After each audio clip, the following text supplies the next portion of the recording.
దయచేసి అందరూ మ్యూట్ చేయండి.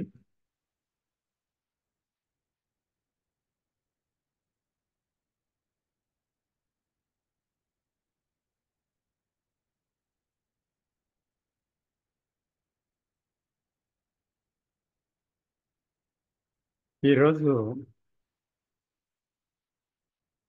21 ఏప్రిల్ 2024 సంవత్సరం జ్ఞానజ్యోతి జేకే స్టడీ సెంటర్ నుంచి మనం ఈ సమాలోచన జరుపుకుంటున్నాం.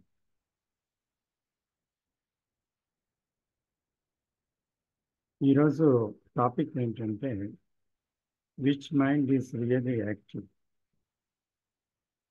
అంటే వాస్తవంగా ఎటువంటి మనస్సు చురుకైనది అనే విషయం అన్నమాట.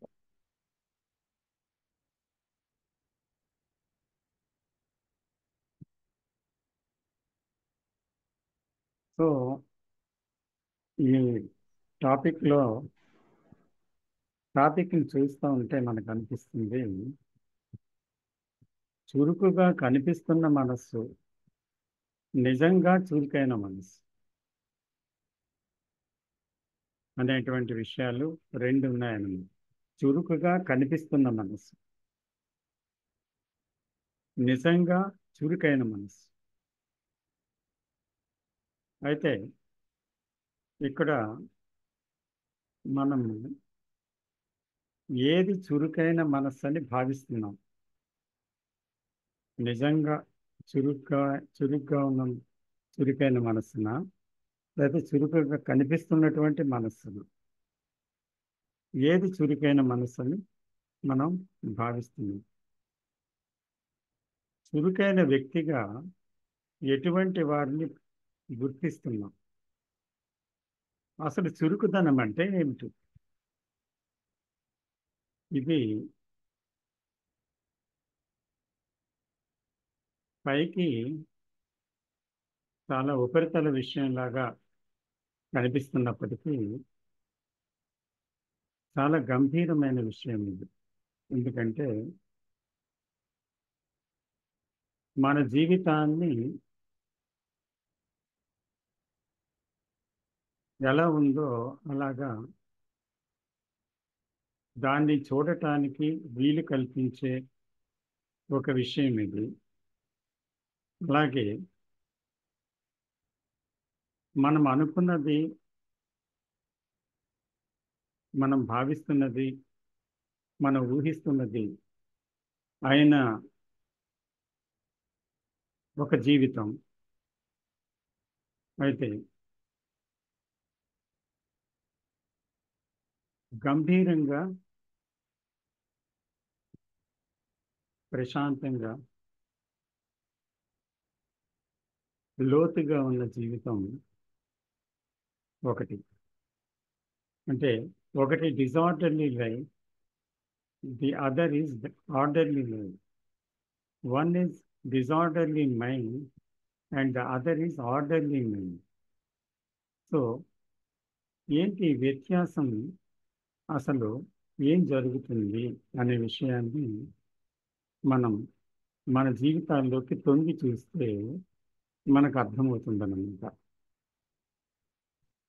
అదేంటి అంటే యాక్చువల్గా ఒక క్షణం తీరిక లేకుండా మనం ఏదో వ్యాపకంలో మునిగిపోయి తేలిపోయి వెళ్తూ ఉంటాం. ఏదో ఒక ఆలోచన వెళ్తూనే ఉంటుంది. ఉరుకులు పరుగులతో కూడుకున్న ఒక జీవితం మన ముందు సాక్షాత్కరిస్తుంది. అది పాశ్చాత్య దేశాల్లో ఉంది, భారతీయ అంటే ఈస్టర్న్ కంట్రీస్లో కూడా ఉంది. ముఖ్యంగా పట్టణాల్లో మరీ ఇంతగా కనిపిస్తుంది. ఉదయం లేచిన నుంచి రాత్రి పడుకున్న వరకు ఏదో యాక్టివ్, చాలా యాక్టివ్, పరుగులతో భార్యాభర్తలు ఇద్దరు కూడా అదే పనిలో ఉండేటువంటి పరిస్థితి కూడా ఈరోజు సాధారణం అయిపోయిందన్నమాట. అంతేకాకుండా ఇక్కడ తొందరగా రియాక్ట్ అయిన మనస్సు అనేది కూడా చూడండి. చూడండి, ఒక అసూయ ఉంది, వెంటనే అసూయతో రియాక్ట్ అవు ఒక రియాక్ట్ అవ్వచ్చు. కోపం ఉంది, ఒక మాటకి మనకి తిరిగి తీవ్రమైన కోపంతో మళ్ళీ రియాక్ట్ అవుతాం. దానికి క్షణం పట్టదు. అయితే అది చురుకుదనమా? ఇది మనం చూద్దాం అదేంటి అని. లేదా అంటే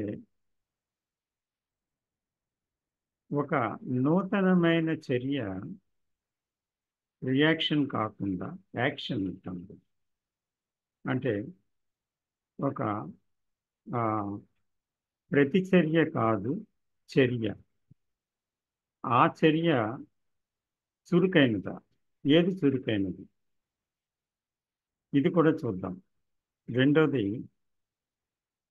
ఆరాట పోరాటాలతో నిరంతరం ఏదో ఒక విషయంలో మనం కొట్టుకుపోతున్నాం కదా. అది ఏంటి అసలు యాక్చువల్గా? సో ఏదో అవ్వాలనేటువంటి తాపత్రయం, ఆకాంక్ష ఉందా అందులో?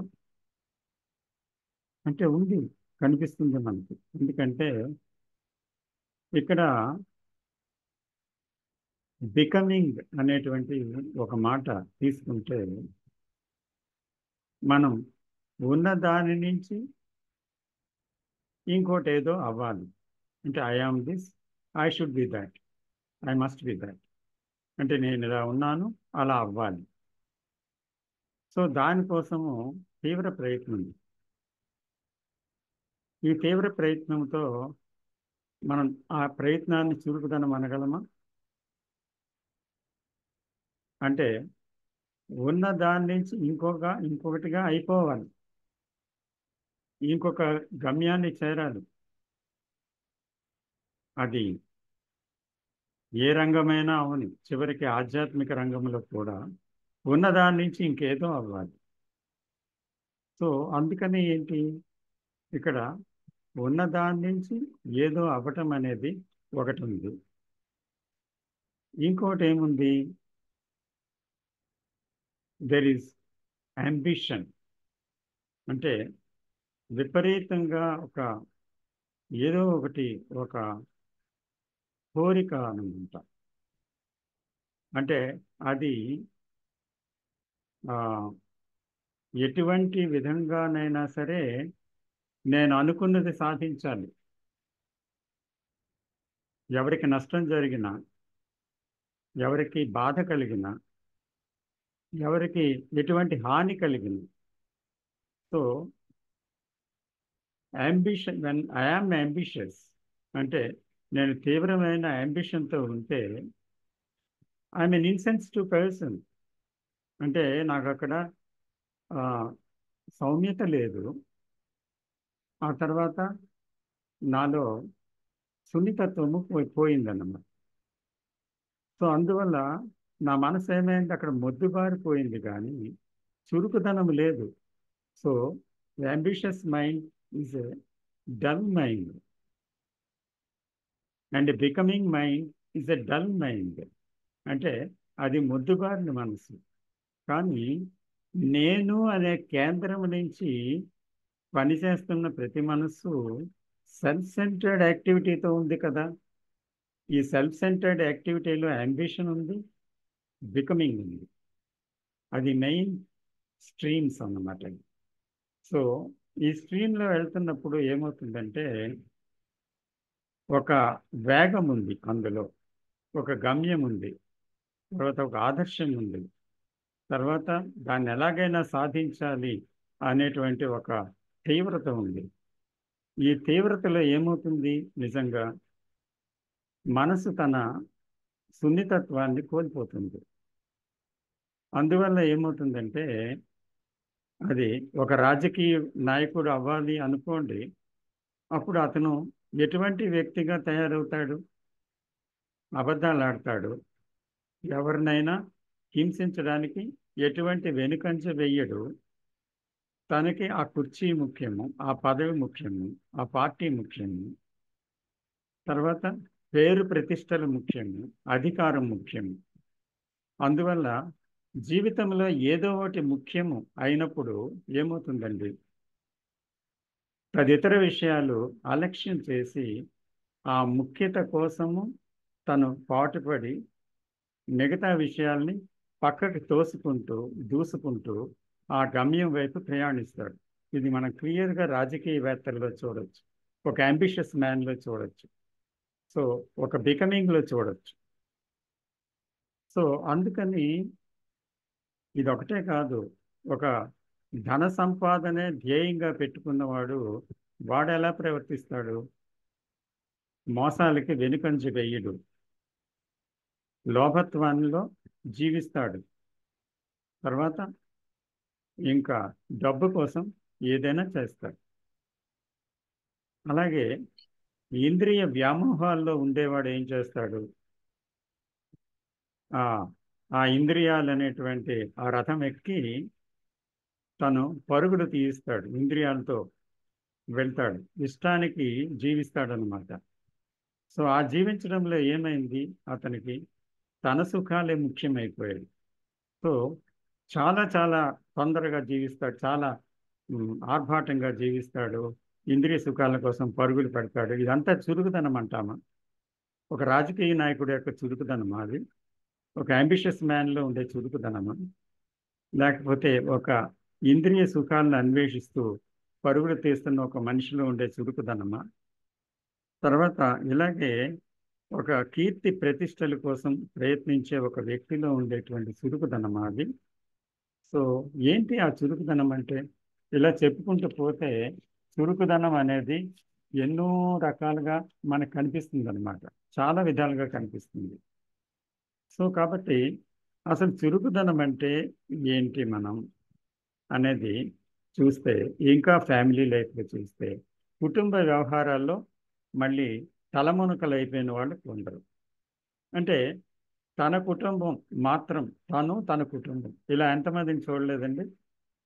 చాలామంది జీవితాల్లో తను తన కుటుంబం ముఖ్యం, ఏదైనా చేయటానికి సిద్ధమే, కానీ తన కుటుంబం తాను మాత్రమే తన ప్రపంచం, అంతే, మరి వేరే ప్రపంచమే లేదు. అలాగా కొంతమంది జీవిస్తారు. సో దాంట్లో పూర్తిగా మునిగిపోయి ఆ కార్యకలాపాల్లో చురుగ్గా ఉంటారు.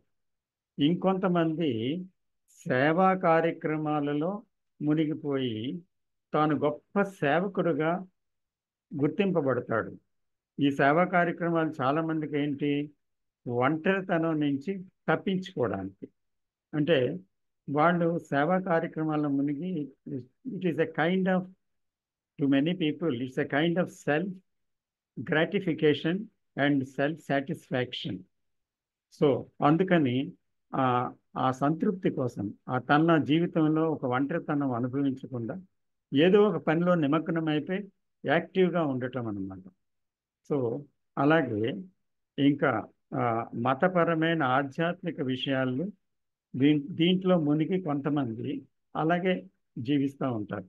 అంటే ఎంతసేపు ఆ, ఆ, మనము కొన్ని మతాల్లో చూసామంటే ఆ మత ప్రచారమే ముఖ్యం వాళ్ళకి.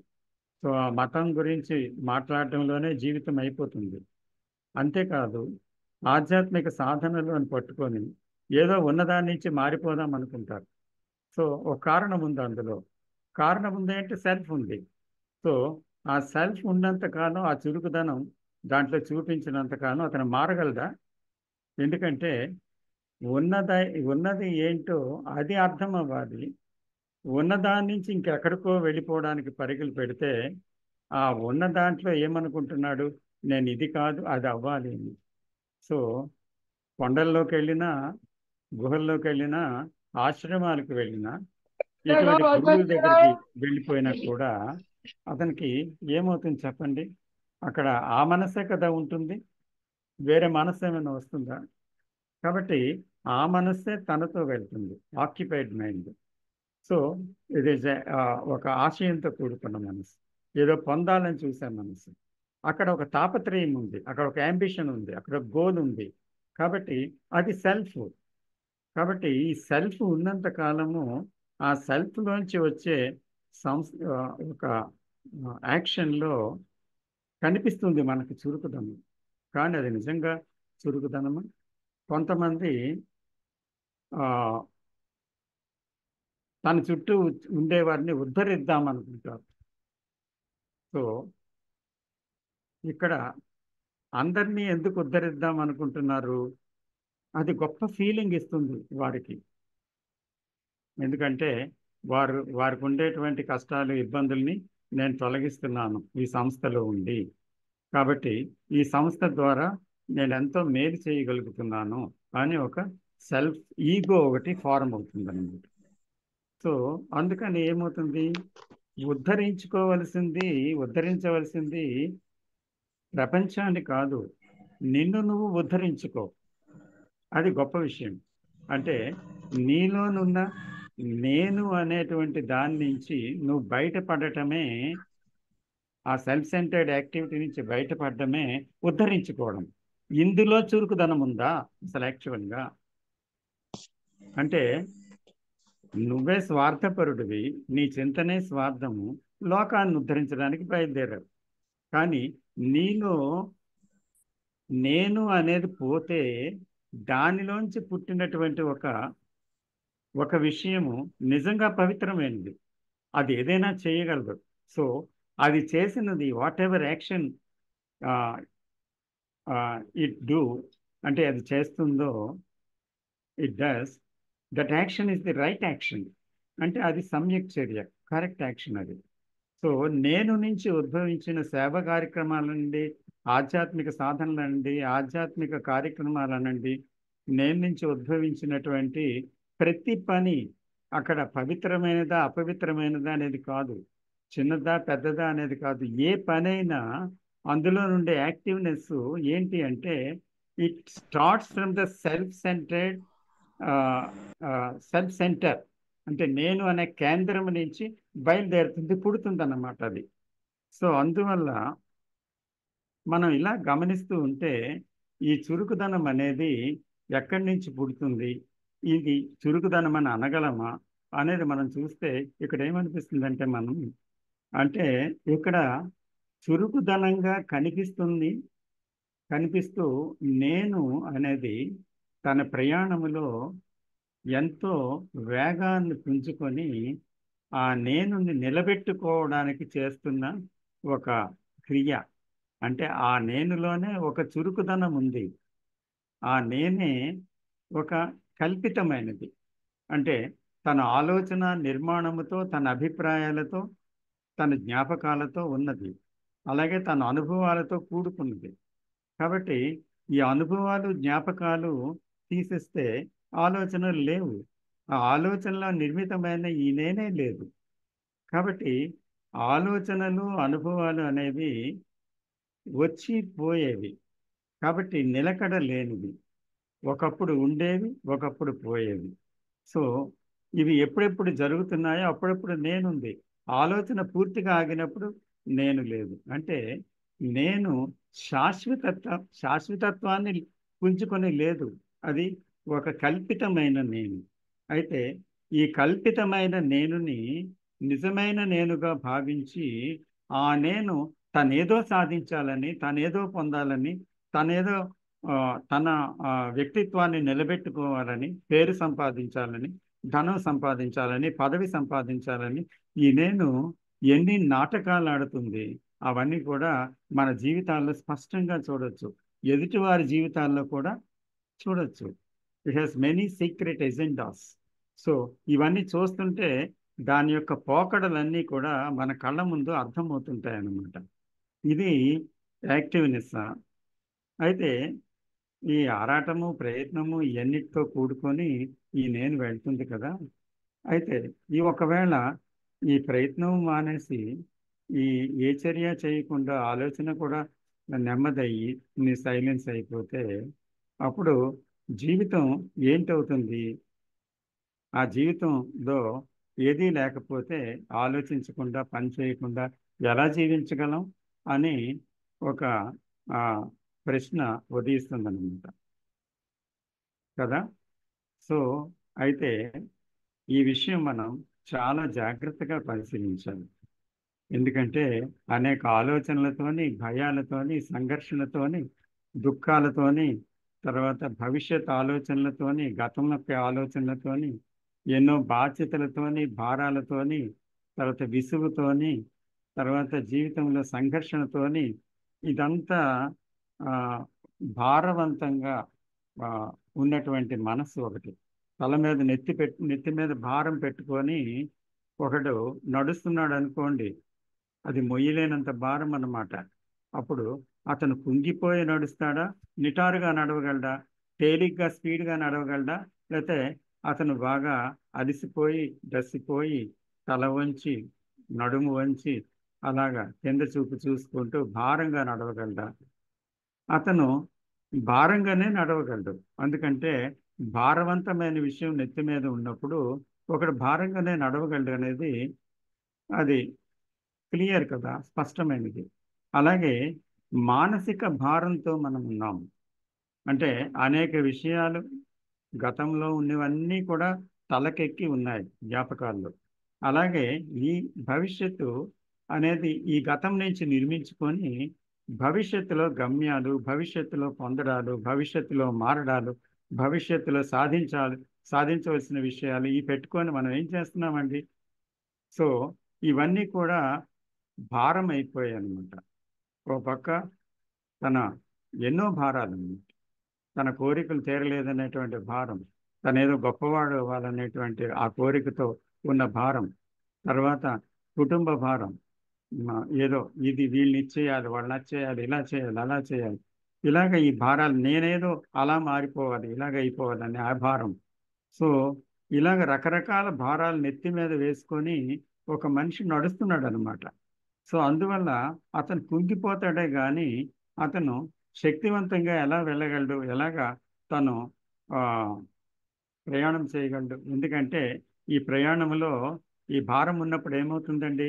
అనేక భయాలు ఉంటాయి, ఆశాభంగాలు ఉంటాయి, నిస్పృహ నిరాశ ఉంటుంది, తర్వాత సంఘర్షణ ఉంటుంది, తర్వాత ఎన్నో వైషమ్యాలు ఉంటాయి, ఎన్నో అసూయ ద్వేషాలు ఉంటాయి. ఇవన్నిటితోటి, హింసతోటి, భయంతో, గందరగోళంతో జీవిస్తున్నటువంటి మనస్సు భారవంతమైన మనస్సు కాదా? సో ఈ భారంతో కుంగిపోతుంది కదా అది. అలాంటప్పుడు అది డల్ మైండా, యాక్టివ్ మైండా? అది అంటే భారంతో కుంగిపోయి మానసిక భారంతో ఆ, ఇదంతా పెట్టుకున్న ఆ కాలంలో నడుస్తున్నటువంటి మనస్సు ఒకటి తప్పకుండా డల్ మైండ్ అవుతుంది. యాక్టివ్ మైండ్ ఎలా అవుతుంది? కానీ ఈ యాక్టివ్ మైండ్గా అది ఎందుకు అనుకుంటుంది? ఎందుకంటే ఆ నేను అనుకుంటుంది అది. ఆ చూసేవాడు అతను యాక్టివ్ అని ఎలాగనుకుంటున్నాడు? అతను నేనుతోనే చూస్తున్నాడు. ఎందుకంటే ఇక్కడ ఆ నేను అనుకుంటుంది, ఇంకొకరు ఆ నేనులోనే ఉన్నారు కనుక అతను అవును నిజంగా యాక్టివే. అతను నిజంగా చాలా యాక్టివ్ అండి. ఫ్యామిలీ విషయాలు తీసుకోండి, సమాజ విషయాలు తీసుకోండి, అతను ఒక విశ్లేషణ విషయం తీసుకోండి, ఏది తీసుకున్నా చాలా యాక్టివ్ అంటారు. ఏంటి అతను అంటే ఒక ఆ, విశ్లేషణ చేస్తుండేవాడు యాక్టివా, లేకపోతే ఎక్కువగా జీవితంలో ఉరుకులు పరుగులుగా ఉంటున్నవాడు యాక్టివా, లేకపోతే ఏంటి యాక్టివ్నెస్ అంటే ఏంటి అసలు యాక్చువల్గా? ఇది సెల్ఫ్ సెంటర్డ్ యాక్టివిటీ నుంచి పుట్టిందా యాక్టివ్నెస్? అయితే అది యాక్టివ్నెస్సా, డల్నెస్సా? అంచేత ఒంటరితనం నుండి, అంటే తను ఒంటరిగా అయిపోతున్నాడు ఈ యాక్టివ్నెస్ అనే దాంట్లో. ఏంటి, ఎందుకు ఒంటరిగా? అందుకే యాక్టివ్నెస్ అక్కడి నుంచి పుట్టింది. ఎందుకు ఒంటరి? తను, తన జీవితం, తన కుటుంబం, తన తాలూకా, తన డబ్బు, తన కీర్తి ప్రతిష్టలు, తన వంశగౌరవం, తర్వాత తన తాలూకా మతం, తన తాలూకా అభిప్రాయాలు, ఇవన్నీ కలిపి ఏం చేశాయి? తను తను తను అనేటువంటి ఒక పరిధి గీసుకొని ఆ పరిధి మధ్యలో అతను జీవిస్తున్నాడు. అంటే ఏంటి? ఈ పరిధి లోపట అతను ఇరుక్కుపోయాడు కదా. కాబట్టి అది ఒక ఒంటరితనం. అంటే ఒక పరిధిలో నేను ఉండిపోయాను, ఒక గదిలో నేను ఉండిపోయానంటే అది ఒక ఒంటరితనం. అది నేను విధించుకున్న ఖైదు. సో ఈ ఒంటరితనం నుంచి పారిపోయటానికి ప్రయత్నం అన్నమాట. అంటే ఆ ఒంటరితనం ఏం చేస్తుంది? ఒక్కోసారి మనకు ఒంటరిగా అనిపించి ఏం తోచదు, గౌకుమని టీవీ ఆన్ చేయాలి, లేదా సెల్ ఫోన్ చూసేసేయాలి, లేదా ఇన్స్టాగ్రామ్లో ఏముందో వెతకాలి, లేదా సోషల్ మీడియా అంతా చూడాలి, లేకపోతే సీరియల్స్ చూడాలి, లేకపోతే ఏదో నవల్ చదవాలి, లేదా పేపర్ చదివేయాలి, లేకపోతే ఎవరితోనో గాసిప్ చేయాలి ఫోన్ పట్టుకొని, అవసరం ఉన్నా లేకపోయినా వీళ్ళని కాల్ చేయడం, వాళ్ళని కాల్ చేయడం, వాళ్ళని కాల్ చేయడం, ఏదో ఒక లోకాభిరామాయణాన్ని మాట్లాడడం. సో దాంట్లో ఎంతో ఘోరంగా ఇతరుల గురించి విమర్శలు ఎన్నెన్నో మనకు తెలుసు. కాబట్టి ఇవన్నీ ఏమవుతున్నాయి, ఇదంతా యాక్టివ్నెస్. సో ఆ ఒంటరితనం నుంచి తప్పించుకోవడానికి చేసే చర్యల్లో ఏముంది, యాక్టివ్నెస్ అనే పిలువబడే ఒక ఎస్కేప్, అదే ఒక డల్నెస్. అది ఆ చురుకుదనం కాదు.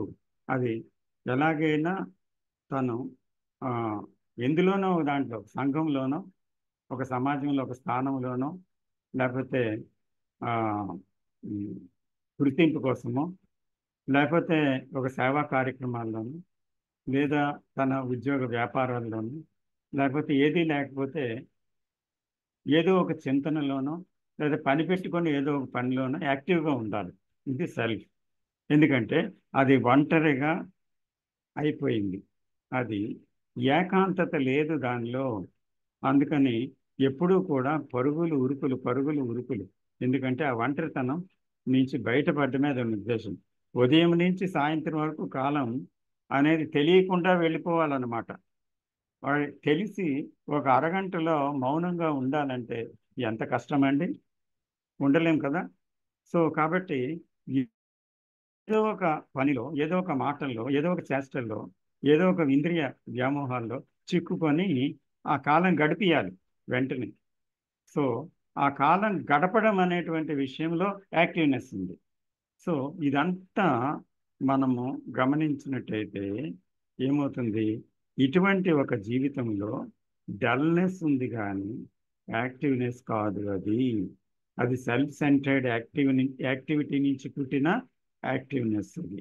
అందుకంటే ఆలోచన ఆ, అనేది ఎలాగా మన జీవితాన్ని నిజంగా వాడుకుంటుంది, అంచేత ఆలోచించేవాడు అనేటువంటి దాన్ని ఎలా తయారు చేసింది, ఇలాంటివన్నీ మనం చాలా జాగ్రత్తగా పరిశీలించాలి. ఎందుకంటే ఎక్కడ చూసినా ఆ మనస్సే ఉంది. అది నిజంగా ఆధ్యాత్మికం అనండి, లేకపోతే మరొకటనండి, మరొక కార్యక్రమం అండి, ఏ కార్యకలాపాలైనా ప్రతి దాంట్లో నాకేంటి, నాకేమొస్తుంది, నేనేం పొందుతాను, ఇదే కదా ఆలోచన. సో ఎల్లప్పుడూ ఇదే ఆలోచన కొనసాగుతుంది. అంచేత చురుకుదనం అనేది ఏంటి, మనకి విచారణలో తెలియాలి. అందుకనే ఈ విచారణ. అంచేత నిజంగా మనం చురుకైన మనస్సున మనది, లేకపోతే నేను అనే దాంట్లో చురుగ్గా ఉన్న మనస్సు ఏంటది. అంచేత ఇది గమనించినప్పుడు మనకి ఒక విషయం అర్థమవుతుంది. ఎందుకంటే మనకి అత్యంత కష్టమైన పని ఏంటండి నిజంగా చూస్తే,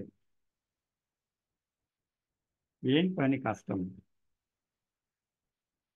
అంటే మనం ఎలా ఉన్నామో అలాగ చూడడం అత్యంత కష్టం. ఎలాగ అవుతామో ఆలోచించడం అత్యంత సులువు. ఎలాగ అవ్వాలి అని, ఎలా ఉన్నాము అది దాంట్లో నిలబడి అక్కడ ఏం ఆలోచనలు వస్తున్నాయి, నేను ఎలా ఉన్నాను, ఈ క్షణం ఏ ఆలోచన వచ్చింది, మరుక్షణం ఏ ఆలోచన వచ్చింది, ఆ తర్వాత ఏ ఆలోచన వచ్చింది, ఇది చూడడం చాలా కష్టం. ఇప్పుడు మనసు ఏమని భావిస్తుంది వారితో మాట్లాడుతున్నప్పుడు, అది చూడడం కష్టం. నేను మాట్లాడుతున్నప్పుడు ఇతరులతో ఏ భావాలతో మాట్లాడుతున్నాను, ఇది చూడడం కష్టం. సో ఇది నిజంగా చూడవలసిందన్నమాట. ఎందుకంటే ప్రస్తుతంలో ఉన్నదాన్ని ఉన్నట్లుగా చూడగలగడం చాలా కష్టం అన్నమాట. అంటే అలా చూడగలిగే మనస్సే నిజంగా చురుకైన మనస్సు కదా, నిజంగా. ఎందుకంటే ఆ ప్రస్తుతంలో అక్కడ జరుగుతున్నది అప్పటికప్పుడు, ఎప్పటికప్పుడు చూస్తున్న మనస్సు ఎక్కడుంది నిజంగా, ఇన్ ద యాక్టివ్ ప్రెసెంట్. అయితే ఆ యాక్టివ్ ప్రెసెంట్లో ఉండడం అంటే ఏంటి, సెల్ఫ్లో కొట్టుకుపోకుండా ఉండడం, సెల్ఫ్ని ఎరుకతో గమనించేటువంటి ఒక నిజ స్థితిలో ఉండటం. ఇది అత్యంత కష్టమైన పని. అందుకనే సెల్ఫ్ దానికి ఒప్పుకోదన్నమాట. ఎందుకంటే ఇంత కష్టం ఎవరు పడతాడు? సెల్ఫ్ అండర్స్టాండింగ్ ఏంటి, సెల్ఫ్ని చూడడం ఏంటి, ఆలోచనలు గమనించడం ఏంటి అంటుందన్నమాట. అంటే అదేమని స్వేచ్ఛ అనుకుంటుందంటే తన ఇష్టానుసారంగా జీవించడం, ఇష్టానుసారంగా ఆలోచించడం, ఇష్టానుసారంగా పనిచేయటం, ఇష్టానుసారంగా రియాక్ట్ అవటం, ఈ విషయంలో ఫ్రీడమ్ ఉందనుకుంటుంది. కానీ నిజంగా ఫ్రీడమ్ ఉందా అక్కడ? లేదా ఆ ఫ్రీడంలో తను తిరిగి బాధలు కొని తెచ్చుకుంటుందా? ఎందుకంటే ఇక్కడ స్వేచ్ఛ అంటే విశృంఖలత్వం కాదు, తనకి నచ్చినట్టు జీవించడం కాదు. కానీ ఈ జీవితాన్ని ఎలా జీవించడం వల్ల స్వేచ్ఛగా ఉంటున్నామో ఆ స్వేచ్ఛ అంటే అక్కడ నిజంగా సుగుణం ఉందా, అక్కడ నిజంగా బుద్ధి కుశలత ఉందా, అక్కడ నిజంగా సున్నితత్వం ఉందా, అక్కడ నిజంగా ఆ, ఒక ఆ, ఆలోచన ఏం పోతుందో, ఏం ఏం చేస్తుందో, మనసు ఏమంటుందో చూడటం అనేది ఉందా అక్కడ? సో ఇది చురుకైన మనసు. సో అలాంటి మనసు ఒకటి ఉంటే నిజంగా అప్పుడు ఆ, నిజంగా అది చురుకైందని మనం చెప్పవచ్చు అన్నమాట. చేత నిశ్శబ్దంలో ఏ ఏ మనసు అయితే స్పందించగలుగుతుందో, అంటే ఆ ఆ క్షణంలో, ఏ క్షణానికి ఆ క్షణంలో మనస్సు యొక్క స్పందన దర్శించగలిగినటువంటి మనస్సు చురుకైన మనస్సు అని చెప్పచ్చు. తర్వాత రియాక్ట్ అవుతున్న మనస్సు, ఇందాక అనుకున్నాం మొదట్లో, అది చురుకైన మనస్సు ఎలా అవుతుంది? ఎందుకంటే గత జ్ఞానం నుంచి ఒక అభిప్రాయాలు ఉన్నాయి, ఆ తర్వాత ముద్రలు ఉన్నాయి. అంచేత ఎవరైనా ఏదైనా అంటే మనం ఏంటంటాం? తిరిగి ఫూల్ అంటే ఇడియట్ అంటాం, నువ్వు తెలివి తక్కువ వాడు అంటే నువ్వు బుద్ధి లేని వాడు అంటాం. అంటే ఆ రియాక్షన్ ఎలా వస్తుంది అంటే ఇమీడియట్గా సెల్ఫ్ హర్ట్ అవుతుంది. ఎందుకంటే తన ఇమేజ్ హర్ట్ అవుతుంది. హర్ట్ అయ్యి ఇమీడియట్గా తను ఇతరుల్ని అవమానించడం జరుగుతుంది. ఇది ఒక సెకండ్లో అంత స్పీడ్గా జరిగిపోతుంది. అయితే అది చురుకుదనం అనగలమా? అది ఒక యాంత్రికత్వం అంతే. అంటే ఎవ్రీథింగ్ ఈజ్ రికార్డెడ్. అంటే ఒక యంత్రంలో ఎవ్రీథింగ్ ఈజ్ ప్రోగ్రామ్.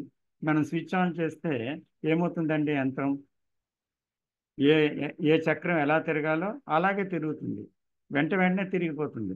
కానీ అందులో ఏదైనా కొత్తదనం ఉందా? అందుకే దాన్ని యాంత్రికత్వం అంటాం. అలాగే మనసు కూడా రియాక్షన్స్తో కూడుకున్న మనసు, ఒక యాంత్రికత్వంతో జీవిస్తున్న మనసు. ఈ యాంత్రికత్వం తప్పకుండా యాక్టివ్ మైండ్ కాదు. అంచేత రియాక్షన్తో కూడుకున్న మనసు యాక్టివ్ మైండ్ కాదు. అలాగే గత భారంతో కుంగిపోయిన మనస్సు యాక్టివ్ మైండ్ ఎలా అవుతుంది?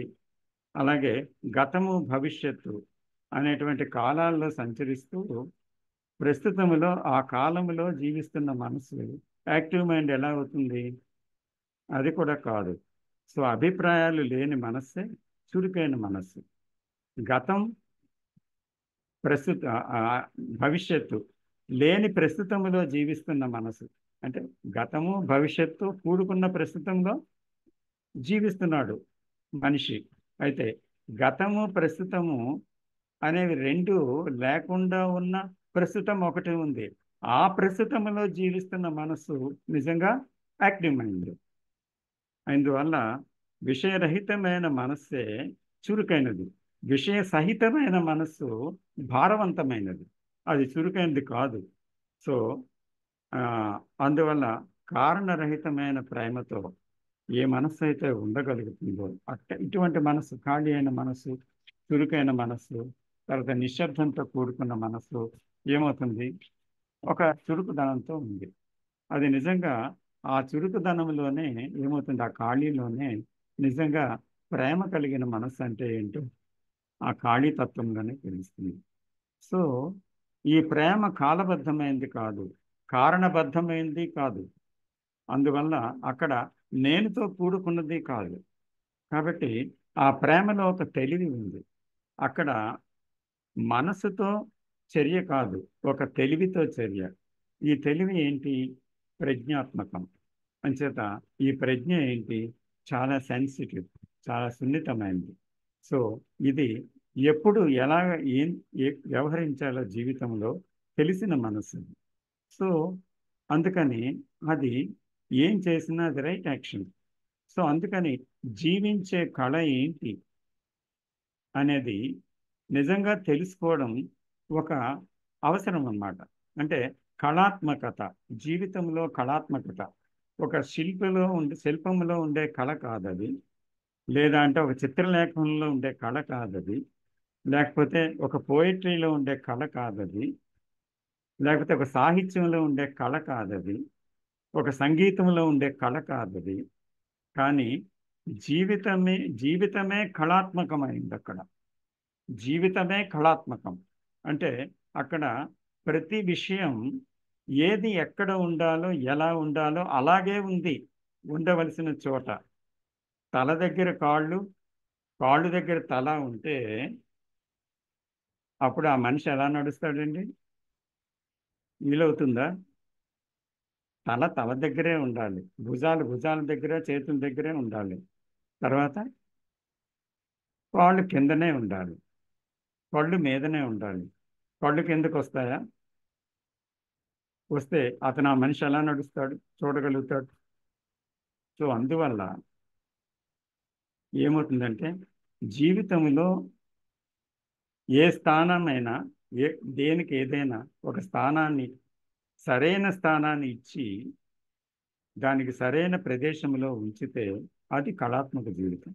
వంటింట్లో సామాను పూజ గదిలో సామాను హాల్లో, హాల్లో ఉన్నది బెడ్రూమ్లో, ఇలాగా అస్తవ్యస్తంగా ఒక ఇల్లు సర్దితే అది ఎలా ఉంటుంది? గజిబిజిగా ఉండదా?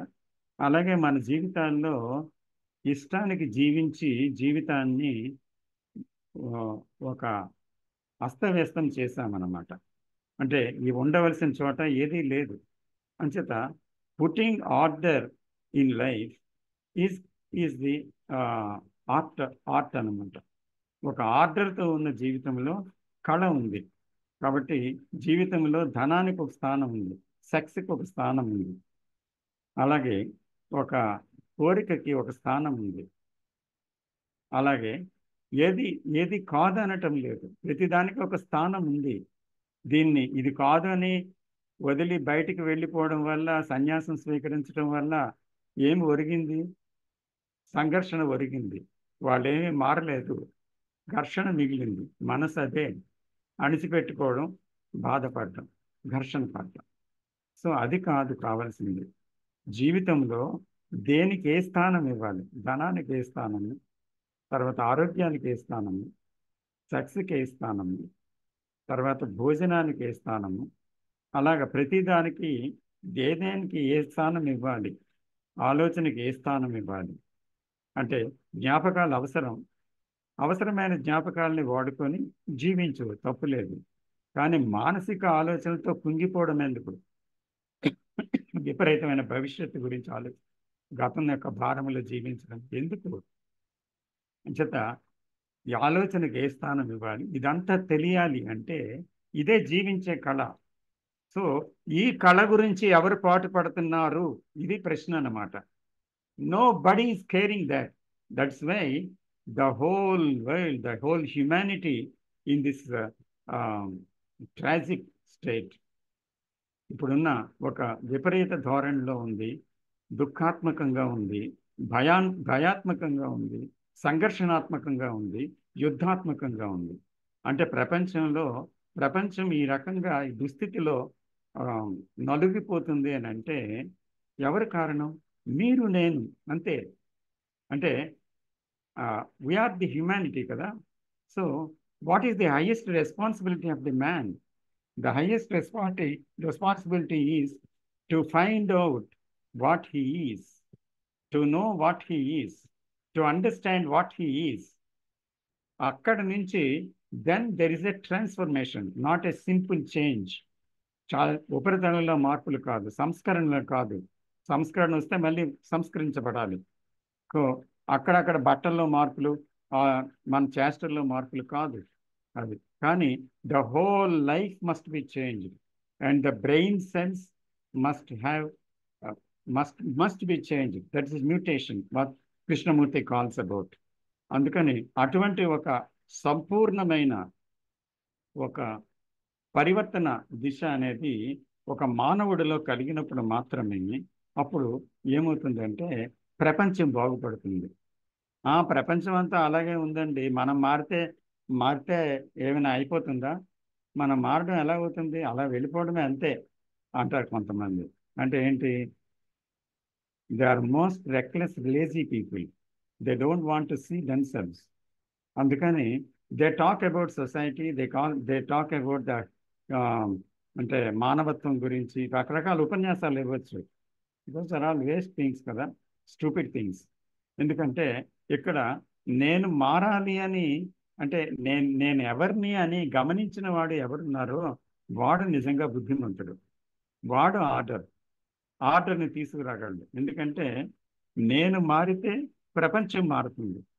ప్రపంచం మారాలి అనేవాడు అనేవాడు ఎవడైతే ఉన్నాడో వాడు నిజంగా ఎక్కడికి వచ్చి చూడాలి? అవును, నేను మారాలి కదా, అప్పుడే ప్రపంచం మారుతుందని చూడగలిగేవాడు కావాలి. కానీ ప్రపంచం ఆ, అలా ఉందండి, నేను ఒక్కడిని మారిపోతే అయిపోతుందా అని తప్పించుకున్నవాడు కాదు. Is not a serious person.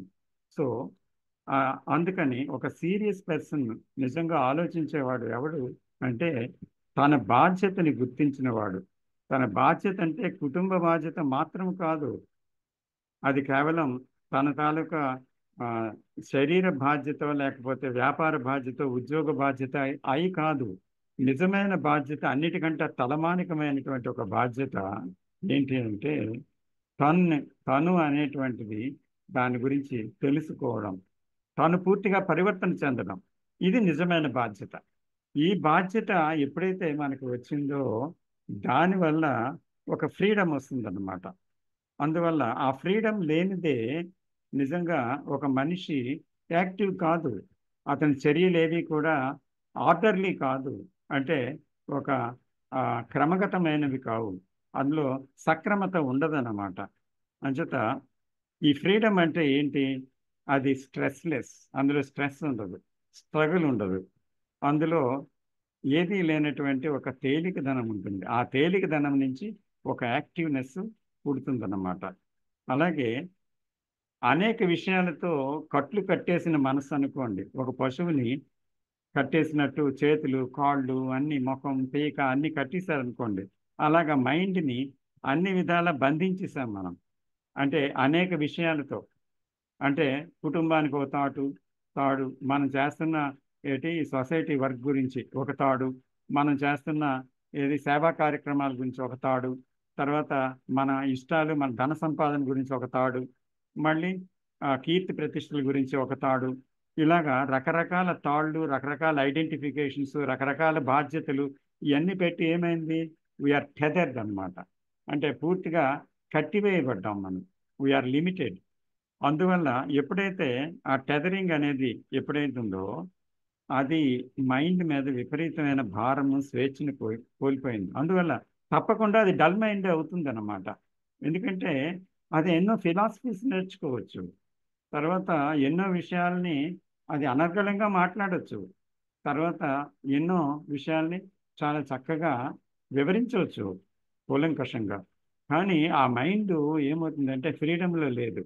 దానికి తెలుసు ఎప్పుడో ఏదో ఒక ఆలోచన ఎందుకు వస్తుంది అనేసి తను చూసుకుంటే తనకి తెలుస్తుంది. కాబట్టి ఇక్కడ ఏమంటే ఇక్కడ మనస్సు అనేక విషయాలతో బంధించబడింది అని చూడాలి.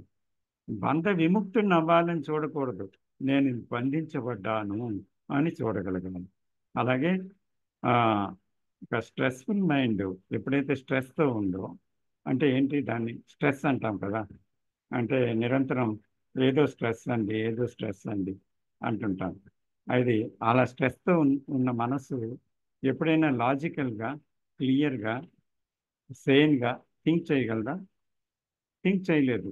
అందువల్ల అది టైం బాగుండదు, తప్పకుండా పూర్తిగా కాలబద్ధంగా పనిచేస్తుంది అన్నమాట. స్ట్రెస్లెస్ మైండ్ ఉందనుకోండి, అది పూర్తిగా ఫ్రీడమ్తో ఉంది. సైకలాజికల్ భారం దానికి లేదు. అంటే అలాగే ఈ ఆర్ట్ ఆఫ్ లివింగ్ అనేది మొదటి నుంచి మనం చెప్తున్నాం, ఇది అత్యంత ప్రధానమైనది. ఎవరైతే ఈ ఆర్ట్ ఆఫ్ లివింగ్లో ఉంటారో దే ఆర్ వెరీ యాక్టివ్.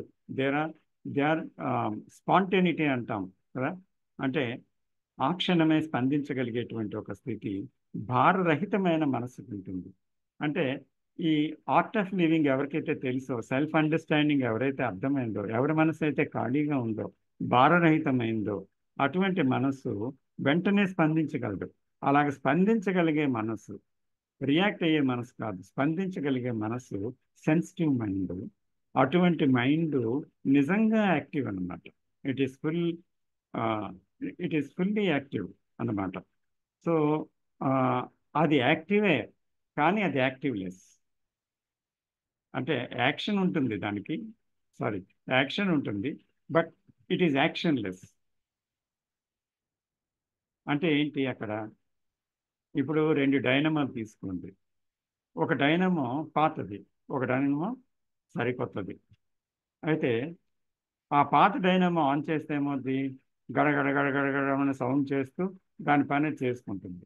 ఎందుకంటే పార్ట్స్ అన్నీ అరిగిపోయాయి ఎంతో కాలం బట్టి వాడడం వల్ల. అలాగే కొత్త డైనమో వేయండి, చాలా స్పీడ్గా, దానికన్నా స్పీడ్గా తిరుగుతుంది, కానీ చిన్న శబ్దం కూడా రాదు దాని నుంచి. ఎందుకనగా?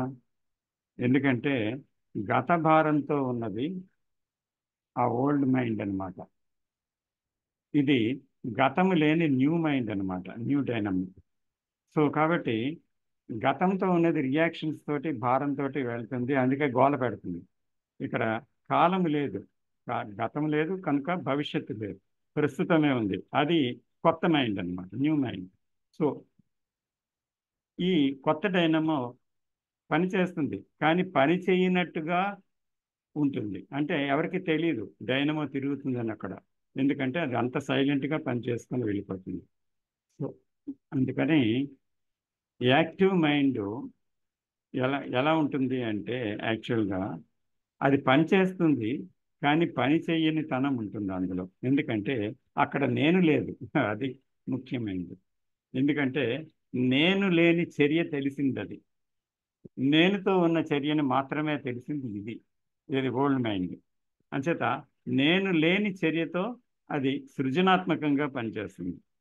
అంచేత ఇక్కడ ఆ మైండ్లో నేను ఇది చెయ్యాలి, ఇది చెయ్యకూడదు, నేను ఇది ఇలాగే ఉండాలి, ఇలా ఉండకూడదు అని ఎప్పుడు అది అనుకోదు. ఎందుకంటే అక్కడ నేను లేను కనుక.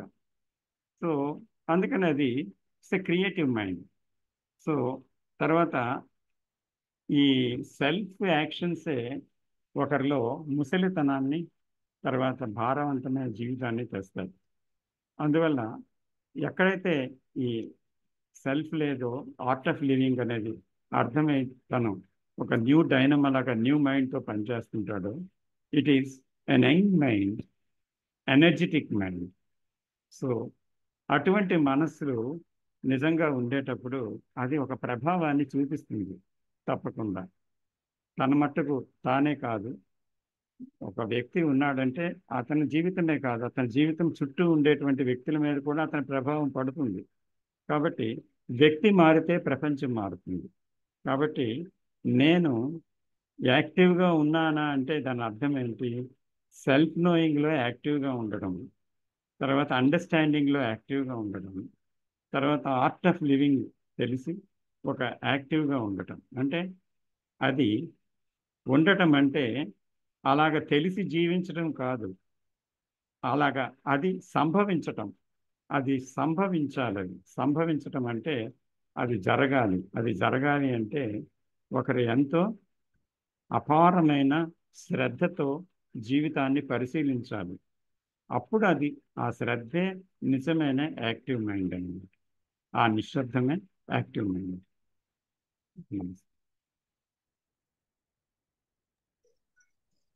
నమస్కారం అండి, మాట్లాడచ్చండి? మాట్లాడండి గుప్తా గారు. చాలా బాగుందండి వాళ్ళ యాక్టివ్ మైండ్ గురించి. చాలా బాగా చెప్పారు అక్కుమని. అంటే అవసరమైన జ్ఞాపకాలు మాత్రమే మనసులో ఉండాలి, అవరోగాన్ని తయారు చేసే ఉండకూడదు. అంటే స్వార్థరహితముగా ఉండాలి. ఆ నేను నాది లేకుండా ఉన్నప్పుడే కుదురుతుంది అనేది ముఖ్యమైన అంశం చెప్పారు. అది మంచివని చెడవని ఎలాంటి ఆలోచన అయినా నేను నాదిలోంచి రాకూడదు. అంటే నేను నాది అనే కేంద్రాన్ని తొలగించుకున్నప్పుడే ఇవన్నీ కుదురుతాయి అని చెప్పారు. నమస్కారం అండి. నమస్తే. పొరపాటు ఏమైనా ఉందండి? అయ్యో బాగా చెప్పారు.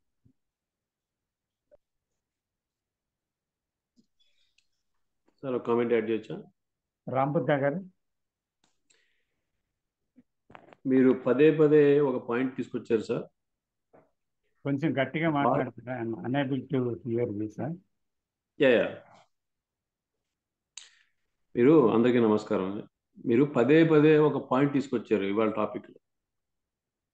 బాధ్యత, జీవించే కళ, ఈ 2 వర్డ్స్ మీరు వాడారు.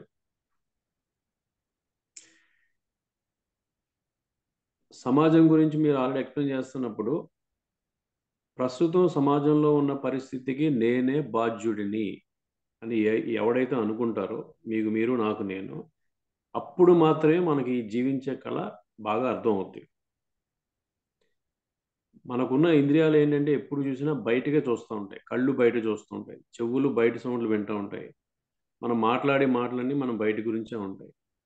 ఇదేంటంటే ప్రతిదీ నేనుతోనే స్టార్ట్ అవ్వాలి. దృష్టిపై దృష్టి అని ఒక సెంటెన్స్ ఉంది. మన ఆలోచనపైనే మనం ఆలోచన పెట్టాలి. అంటే దానికి మనం ఆలోచన కన్నా ఒక లెవెల్ పైకి వెళ్ళాలి. అప్పుడే మనం ఏంటంటే ఏం చేస్తున్నాము, మన యాక్షన్స్ ఎలా ఉన్నాయి అన్నీ మనకు అర్థం అవుతాయి. మనం ఏంటంటే బయట చూడడం వల్ల ఏంటంటే మనం ఏం చేస్తామో తెలియట్లేదు. ఇంకోటి ఏంటంటే మీరు ఆల్రెడీ చెప్పారు క్లియర్గా, సెల్ఫ్ సెంటర్డ్ యాక్టివిటీస్ ఏంటంటే ఎప్పుడు చూసినా ఏంటంటే మన గురించి, మన లాభం గురించి వీటి చుట్టూ తిరుగుతూ ఉంటాయి. దానికి ఏంటంటే నేను అబ్జర్వ్ చేసింది ఏంటంటే 2 విధాలుగా మనం డివైడ్ చేసుకుంటే, జేకే టాక్స్ ప్రకారం మన గురించి, మన సెల్ఫ్ సెంటర్డ్ యాక్టివిటీస్ మనకు అర్థం అవ్వాలంటే మనకు ఉండవలసిన లక్షణాలు ఏంటంటే ప్రేమ, జాలి, దయ, కరుణ, సున్నితత్వం. ఇవన్నీ ఒక కేటగిరీలో ఉంటాయి. వ్యాపారం, రాజకీయం, నాయకత్వం, భోగాలు, సెల్ఫ్ సెంటర్డ్ యాక్టివిటీస్ అని ఒక సైడ్ ఉంటాయి. ఆ రెండింటిని మనం మధ్యలో ఒక గీత గీయలేదనుకోండి, మిక్స్ అయిపోయి ఎప్పుడు చూసినా ఒక మోడ్లో వెళ్ళిపోతూ ఉంటాం. దానివల్ల మార్పు 1 సంవత్సరం కాదు కదా, 1000 సంవత్సరాలైనా రాదు ఆ విధమైన మైండ్కి. ప్రాక్టికల్గా నిజంగా మనకి ఏవైనా ఈ టాక్స్ వల్ల లాభం రావాలంటే నేను స్టార్ట్ చేసింది ఏంటంటే సార్, మొదట్లో 3 విషయాలు. ఒకటేంటంటే మౌనంగా ఉండడం, 2 ఏకాంతంగా ఉండడం, ఫైనల్ స్టేజ్లో ఆటోమేటిక్గా మనం ధ్యాన స్థితికి, మెడిటేషన్ స్థితికి మనం చేరుకుంటాం. మనసు దానికి ఏంటంటే 1 మంత్ ట్రై చేసినప్పుడు, మొదట్లో 1 మంత్ ట్రై చేశారు. రోజుకి 15 నిమిషాల పాటు ఒక వన్ వీక్ మనం కామ్గా ఉండాలి, మౌనంగా ఉండాలి, ఆలోచన లేకుండా. సెకండ్ వీక్ ఏంటంటే ఒక 30 minutes, third week 45 minutes, fourth week ఏమో 60 మినిట్స్. ఇలా ఉండడం వల్ల ఏంటంటే, ఏకాంతం మౌనంగా ఉండడం వల్ల ఏంటంటే బలవంతంగా మనం ఆలోచనలు సప్రెస్ చేయవసరం లేదు. మనకు మనం ఏంటంటే ఐసోలేట్ అయిపోవాలి. రెగ్యులర్ రొటీన్ నుంచి ఐసోలేట్ అయిపోయినప్పుడు ఏంటంటే ఆబ్వియస్గా మీకున్న ఆలోచనలు తగ్గుతూ ఉంటాయి. ఎప్పుడైతే మీది కామ్ అయిందో ఆ కామ్నెస్లోంచే ఈ సున్నితత్వం అనేది, ప్రేమ, జాలి అనేది పుట్టి మైండ్ యాక్టివ్గా అవ్వడం స్టార్ట్ అవుతుంది. ఎందుకంటే క్లటర్, మీరంతా టేబుల్ మీద ఉన్న అన్ని క్లీన్ చేస్తున్నప్పుడు ఫైనల్గా ఏమవుద్ది, టేబుల్ క్లీన్ అవుద్ది. క్లీన్గా ఉన్న టేబుల్ వచ్చిన తర్వాత మళ్ళీ మీరు దాన్ని డిస్టర్బ్ చేయడానికి మనం ఇష్టపడం. అలాగే మన మైండ్ కూడా అంతే సార్, కొత్తగా యాడ్ చేయడానికి ఏం లేదు. సో మౌనం, ఏకాంతం, ధ్యానం, ఈ 3 స్లోగా మనం అలవర్చుకుంటే ఏంటంటే ఆబ్వియస్గా మైండ్ యాక్టివ్ అవ్వడం నేను అబ్జర్వ్ చేశాను. ప్రాక్టికల్ ఎక్స్పీరియన్స్తో చెప్తున్నా. మిగిలిన వాళ్ళు కూడా ఇంట్రెస్ట్ ఉంటే ట్రై చేయండి. That is the first point and the final point అని నా ఉద్దేశం. Thank you very much. Thank you sir.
Sir మాట్లాడతారా?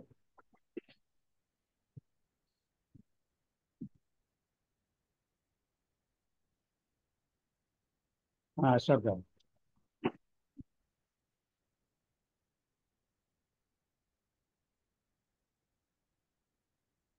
హలో అశోక్ గారు మాట్లాడండి.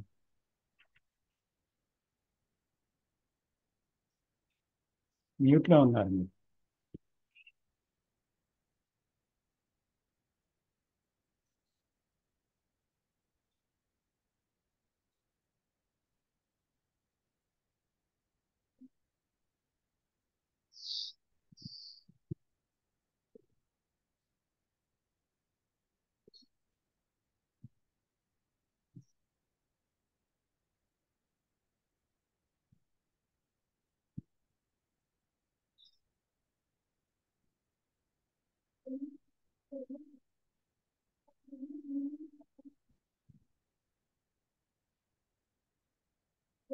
శివ గారు. సార్ నమస్కారం సార్. సార్ ఇక్కడ చిన్న క్లారిటీ సార్. ఇప్పుడు యాక్టివ్ మైండ్ వచ్చినాక ఇన్సైట్ వస్తుందా, లేదా ఇన్సైట్ వచ్చాక మైండ్ యాక్టివ్ అని చెప్పొచ్చా సార్?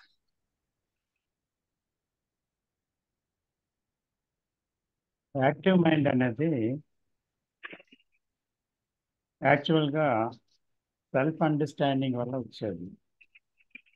సెల్ఫ్ అండర్స్టాండింగ్లోనే ఇన్సైట్ కలుగుతుంది. So a mind which has insight definitely is active. No doubt లేదు. ఎందుకంటే that insight only comes when there is silence. So ఆ సైలెన్స్లో కలిగేటువంటి ఇన్సైట్ నుంచి వచ్చేదే పెర్సెప్షన్, అంటే ట్రూ పర్సెప్షన్. అదే ట్రూ పర్సెప్షన్లో ఉంటుంది ఇన్సైట్ అనేది. సో దాని నుంచి ఏమవుతుంది అంటే ఆ ట్రూ పర్సెప్షన్ నుంచి యాక్షన్ వస్తుంది. ఆ యాక్షన్ అనేది ఎప్పుడు కూడా రైట్ యాక్షన్ అన్నమాట. సో యాక్షన్ పుట్టే ముందు ఈ పర్సెప్షన్ ఉందన్నమాట. పర్సెప్షన్ లేకుండా యాక్షన్ లేదు. ఆ యాక్షన్ ఎప్పుడు కూడా దాన్ని యాక్టివ్ అని పెట్టాము, స్లో అని పెట్టాము, but it is a right action.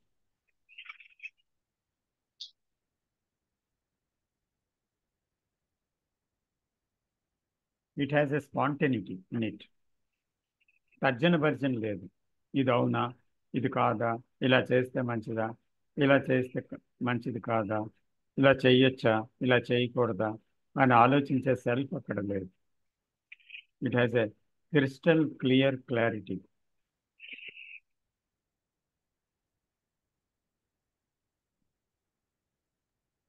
అంటే కాన్ఫ్లిక్ట్ లేకపోవడం మనం చూడగలుగుతాము. దాన్ని బట్టి మనకు అర్థం అయిపోతుంది ఆ క్లారిటీ. ఆ ఘర్షణ లేదు అనే విషయం తెలిసిపోతుంది. తెలిసిపోతే ఘర్షణ అక్కడ సైలెన్స్. చేయట్లేదు. ఘర్షణ సార్, కాన్ఫ్లిక్ట్. కాన్సెప్ట్ కాన్ఫ్లిక్ట్ లేదు అంటేనే అక్కడ యాక్టివ్ ఆడ సైలెన్స్ ఉన్నది, ఆ క్లారిటీ ఉంది అని తెలిసిపోతుంది. అంతే కదా sir?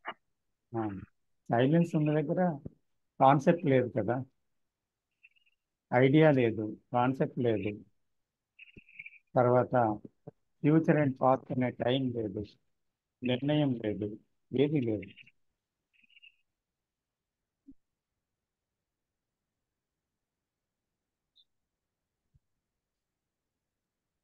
Thank you sir. Welcome.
Nagaraju గారు ఎవరు?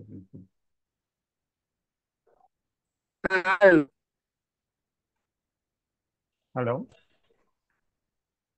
సార్ వాయిస్ వినపడుతుందా? హలో హలో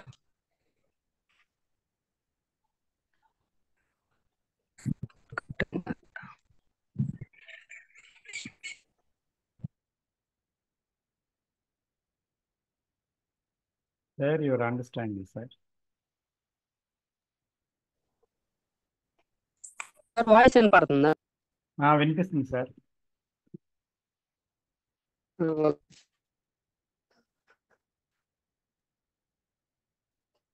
మనది హృదయం అనేది వెంటనే స్పందించలేకపోతుంది. ఏమంటారు? అంటే ఇప్పుడు అట్లా ఇప్పుడు ఇక్కడ వచ్చి మాట్లాడాలని నేను వచ్చేసి ఎలా మాట్లాడాలి కొన్ని మైండ్ లో అనుకొని వస్తాయి. సరిగ్గా వినపడటం లేదు. Complete catch your voice. Signal లేదు సార్, సిగ్నల్ కట్ అవుతుంది అనుకుంటా. అంటే అక్కడికి వచ్చిన తర్వాత నేను ఎలా మాట్లాడాలి అలా మాట్లాడాలి అనుకుంటే అక్కడికి వచ్చిన తర్వాత అయ్యేం గుర్తుండవు. ఓన్లీ మైండ్ వచ్చేసి నిశ్శబ్దం అయిపోతుంది.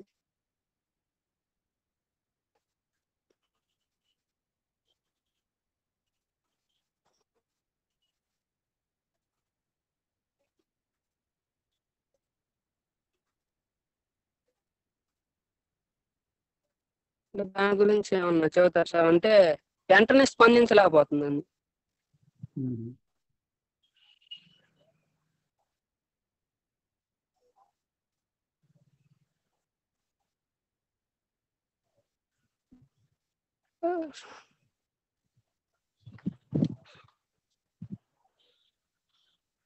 అంతవరకే సార్.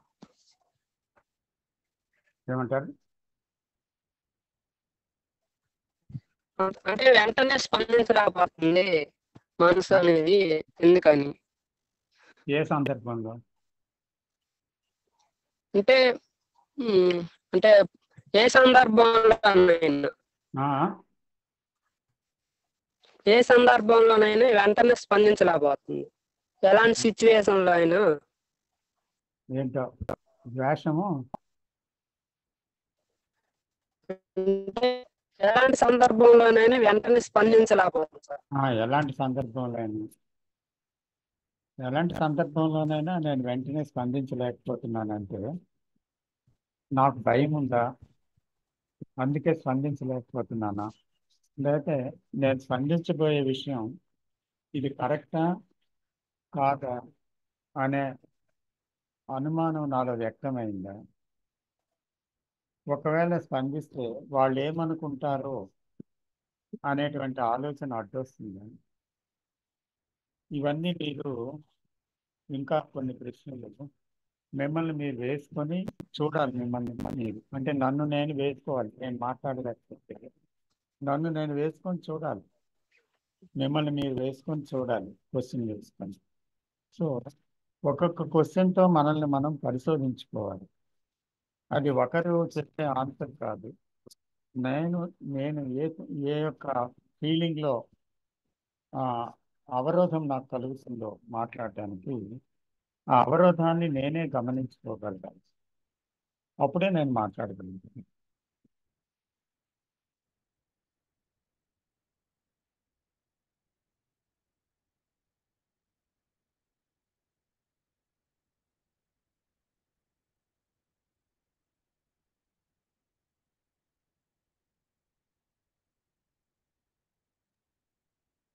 అశోక్ నమస్తే గారు, సార్. అశోక్ గారు మాట్లాడండి. నమస్తే. ఇందాక సెట్టింగ్స్ కొద్ది ప్రాబ్లం వచ్చింది సార్. అది అది ఇప్పుడు ఇప్పుడు వినిపిస్తుంది కదా సార్? సార్ అదే ఇందాక రామ్ బుద్ధ గారు సార్, ఆ సార్ చెప్పారు కదా సార్, ఇది చాలా మంచి పాయింట్ సార్. అది రోజు కనీసం ఆ, ఈ మౌనంగా ఉండడం అది చాలా ఇంపార్టెంట్. బాగా చెప్తారు సార్. అది అది ఆల్రెడీ నేనైతే అది ఇంప్లిమెంట్ చేస్తున్నాను సార్. అంటే ఒక పొద్దున్న ఎక్సర్సైజ్ అంటే వాకింగ్కి వెళ్తాను, రన్నింగ్ చేసుకొని వచ్చి ఒక పావు గంట అయితే ఉంటాను. తర్వాత ఆ, అంటే డిస్టర్బెన్స్ లేకుండా ఉండడం కోసం నేను ఆ, అంటే ఇది కరెక్ట్ కాదని అనిపిస్తుంది, కానీ అంటే ఇది ఈ ఒకే సౌండ్ పెట్టుకొని ఈ ఓం నమ శివాయ అని ఉంటది కదా సార్, చాంటింగ్స్ ఉంటాయి కదా. చాంటింగ్స్ ఫస్ట్ పావు గంట సేపు ఏమీ ఉండదు, ఏ డిస్టర్బెన్స్ ఏ సౌండ్ లేకుండా అలా నార్మల్ గా ఉండి ఆలోచనలను గమనిస్తూ ఉంటాను. తర్వాత ఈ చాంటింగ్ పెట్టి అలా గమనిస్తూ ఉంటాను అనమాట. అది అలా ప్రాక్టీస్ చేస్తున్నాను సార్. డైలీగా వీక్లీ 6 days అయితే ఖచ్చితంగా చేస్తున్నాను. ఆ ఈ ఈ సెకండ్ ప్రాసెస్ కరెక్ట్ కాదు అంటే దానికి మీ కామెంట్ ఏమైనా చెప్తారు సార్? ఇక్కడ రెండు విధాలైన విషయాలు ఉన్నాయి. ఒక విషయం ఏంటంటే, ఏదో ఒక విషయం మీద ఆధారపడి, అంటే ఒక సంగీతము, ఒక దృశ్యము, లేకపోతే ఆలంబనం అంటారు. అది ఆలంబనం అంటే ఆధారపడ్డం. దాని మీద ఆధారపడి ఉండటం వల్ల ఒక సైలెన్స్ రావచ్చు. ఒక శ్రావ్యమైన మ్యూజిక్, లేకపోతే ఒక చాంటింగు, లేదా అంటే ఒక మంచి వాతావరణ పరిస్థితుల్లో ఏకాంతంగా కూర్చోవడము, ఇలాగా ఏవో కొన్ని కొన్ని ఉంటాయి కదా.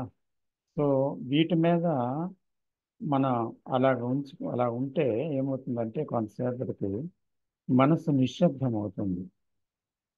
అయితే ఈ నిశ్శబ్దము సహజమైనది కాదు.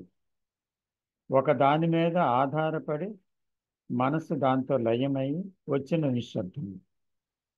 అయితే మనస్సుకి తన సహజమైన ధోరణి ఒకటి ఉంది. అదేంటి అంటే, అది అనేక విషయాల మీదకి పోవడం. మనం గమనిస్తే క్షణములో ఎన్నో రకాల ఆలోచనలు మనకి పుంఖానుపుంఖాలుగా వస్తూ ఉంటాయి. ఏదో ఒక విషయం నుంచి, ఒక సూది దగ్గర నుంచి బ్రహ్మాండం వరకు ఏదో ఒక ఆలోచన, దీనికి ఇది సంబంధం లేనిది కూడా వస్తుంది. ఎక్కడో బిగిన్ అవుతుంది, మళ్ళీ ఇంకెక్కడికో వెళ్తుంది, అక్కడి నుంచి మరో దగ్గరికి వెళ్తుంది, గతంలోనికి వెళ్తుంది, భవిష్యత్తులోనికి వెళ్తుంది. అంటే ఇవన్నీ కూడా, ఈ ఆలోచనలు అనేవి ఒక శబ్దం. ఆ శబ్దము, ఆ రణగుణ ధ్వని ఎక్కడ పుట్టింది అంటే, నేను అనే సెల్ఫ్లో రికార్డింగ్లో వచ్చింది.